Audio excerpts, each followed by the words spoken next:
back. Red Eyes Entertainment, back in full effect, and we're here for a Disney Plus Marvel review for you. And this is the premiere of Ironheart, episode 1, Take Me Home. Before we get started, hit that notification bell, like and or subscribe. Let's help boost those watch time hours.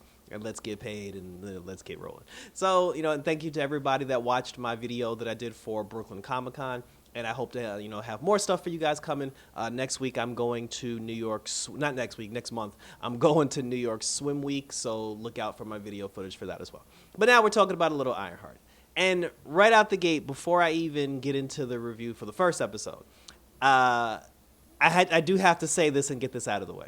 So the Riri Williams character, I was very excited, to see that they were actually going to introduce the character.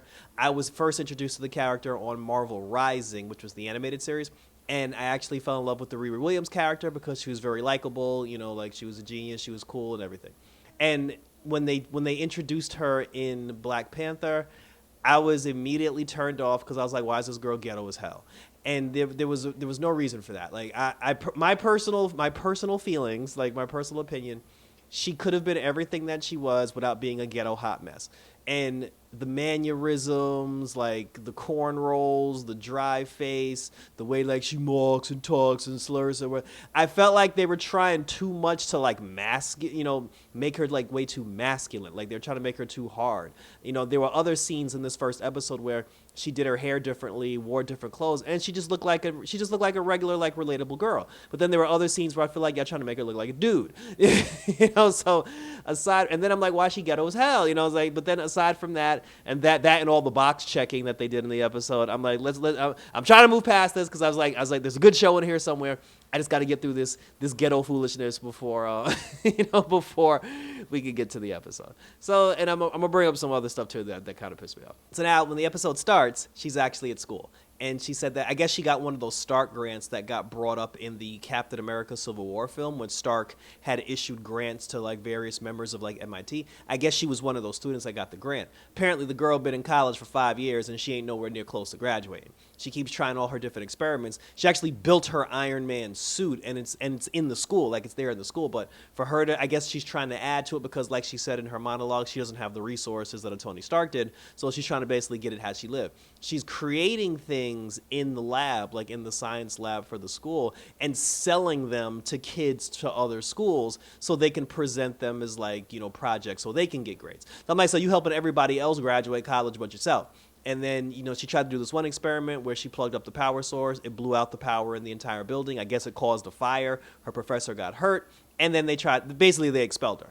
And when she was talking to the dean, she tried to hit her with the whole like, oh, y'all want to hold me down. Y'all want to make me feel small. And then the dean was like, girl, ain't nobody trying to buy that bullshit. She said that we've given you every opportunity, that you had to be successful. But she was just like, your disciplinary record is crazy. And it's like, she's like, you just do too much like crazy shit. And, and then she's like, now the extensive damage that you caused to the science lab, she's like, we got to expel. Plus you've been here for 5 years. I'm like, when you going to graduate? So they basically kicked her out.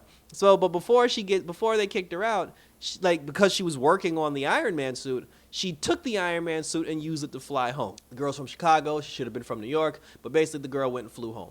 When she was flying home, now see, this is one of the things that pissed me off because when she was flying home, when she was in the suit, the AI in the suit said, oh, log in with your school credentials in order for us to proceed further. So she logged in using her school credentials. And as soon as she logged in my mind, I was like, she should deactivate that school login immediately because she just got expelled from school. She didn't do it. I don't understand why she didn't do it, but that would have been the first thing that I did. She should have told the AI, like, erase the school login, start a regular new login, and then she should have put up new login information. When she gets home, the suit was basically like, oh, we found out you got expelled, and then the suit basically turned off, and the girl crashed and almost died. While that happened, so now, like, she's carrying, like, the suit pieces back to her house. There is a criminal organization of young weirdos that are going around stealing and robbing for fun. They have a tech guy. Their tech guy, he's a little shook, he's a little scary, he kind of sucks. and the people, the person or persons that's responsible for this criminal organization, they were just like, oh, we need a new hardware person, we need a new tech person. Coincidentally, as they're having that conversation, Riri's crashing and burning over the city.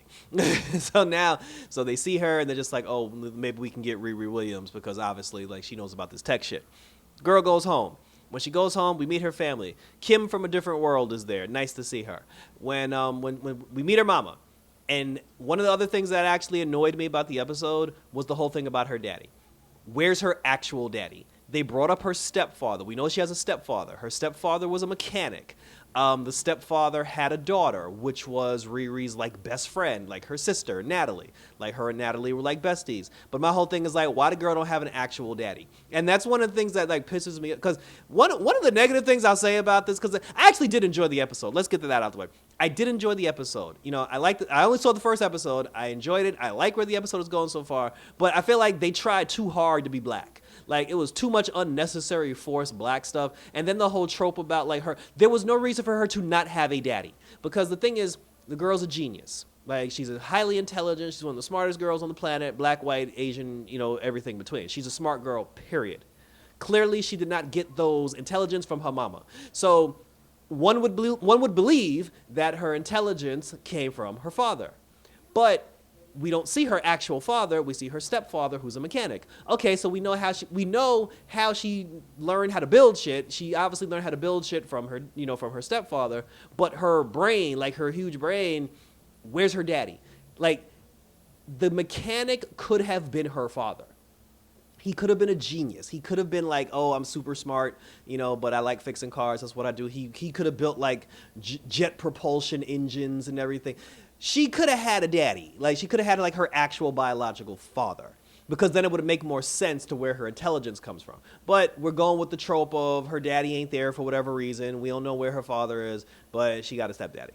Apparently, the stepfather and because I'm assuming Natalie is his daughter. I'm assuming Natalie is the stepfather's daughter. Natalie and, you know, her stepsister and her stepfather apparently died in a shooting because they were at the garage fixing cars. Somebody shot up the garage, and then I'm going to assume that's how Natalie and the stepfather died.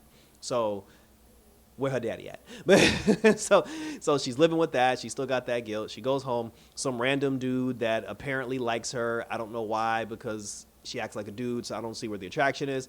It was like a homeboy. He was like one of her homeboys or whatever. Like, he made her a mixtape. And then she ended up, when she was trying to buy parts, you know, so she could fix her Iron Man suit, one of the representatives from that organization rolled up on her and said, hey, listen, you know, come, we got a proposition for you. She goes to the proposition. They do some weird test where they trap her in an elevator. We all saw that on the coming attractions.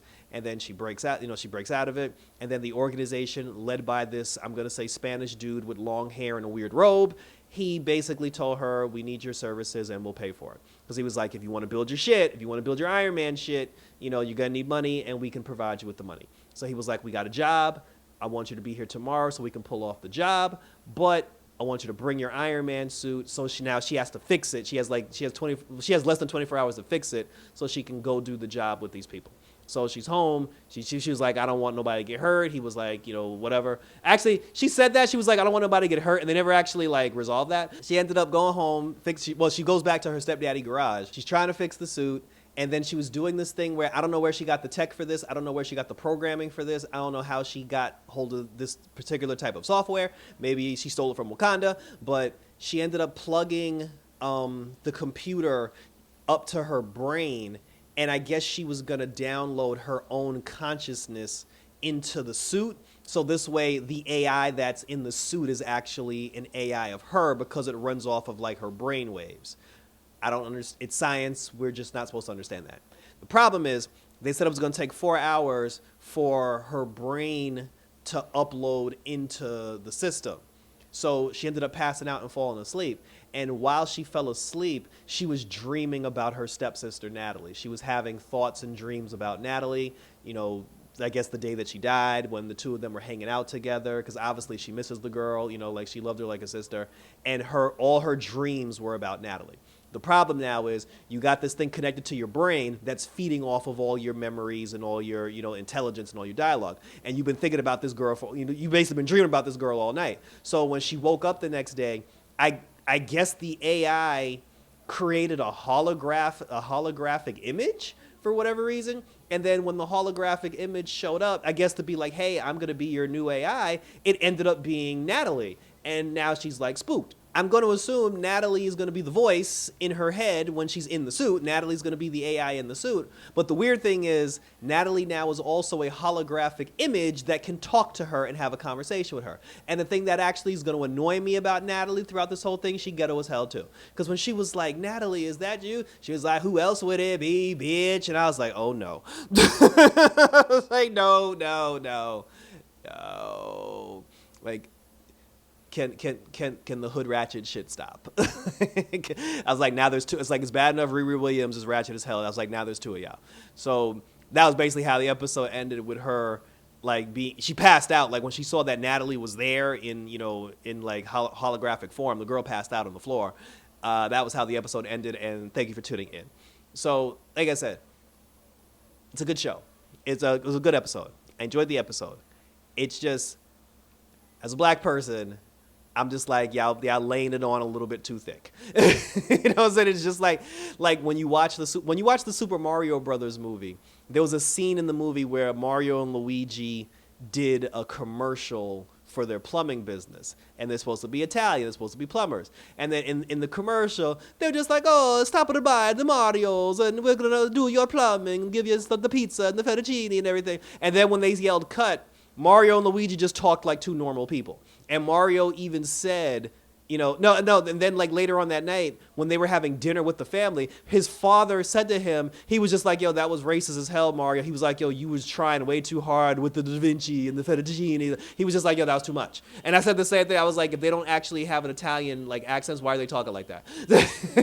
So it's not even just like a black thing. It's just like, even like when you do like Spanish stuff, like sometimes you'll see Spanish people, and then you can be a Latin person, you can be a male, you can be a Latin female, and you can just be normal and just talk normal, whether you got an accent or not. But sometimes they pour a little bit too much on it.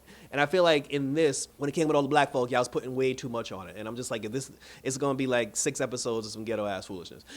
But they gave us the first 3 episodes, and that's another thing. Like everybody else, got like an extended series, and they're trying to wrap this thing up in like 3 weeks.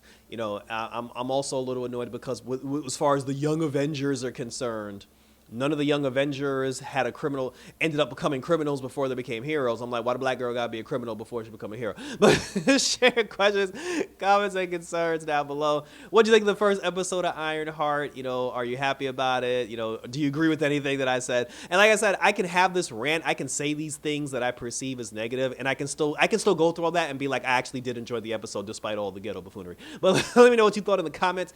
Check out my other reviews. Like I said, check out my Brooklyn Comic-Con review that I got, my Brooklyn Comic-Con footage that I have up on my channel. That Superman is coming, so we definitely gonna do that Superman. And I said, and I got some more stuff coming for you guys here on the Red Eyes Entertainment. So that was it, guys. So thanks for tuning in until episode 2 for IronHeart. Take care, and until then, we're out this bitch.